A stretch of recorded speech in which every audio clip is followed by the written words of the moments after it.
dito. Tapos nag-iba po yung hangin, pumunta po siya doon. Kaya nakaligtas po kami. Biruin niyo po yung mga puno na yan babagsak dito sa container van na to kung saan kami nakatago. Buti na lang po, ayos naman po na umapor po sa amin yung hangin. Siguro po nakuha din po sa dasal.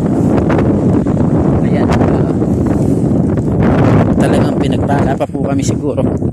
Tapos pinagdasal din po namin na wala pong casualty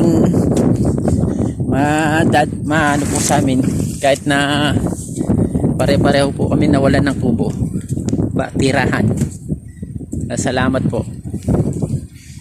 Yan po.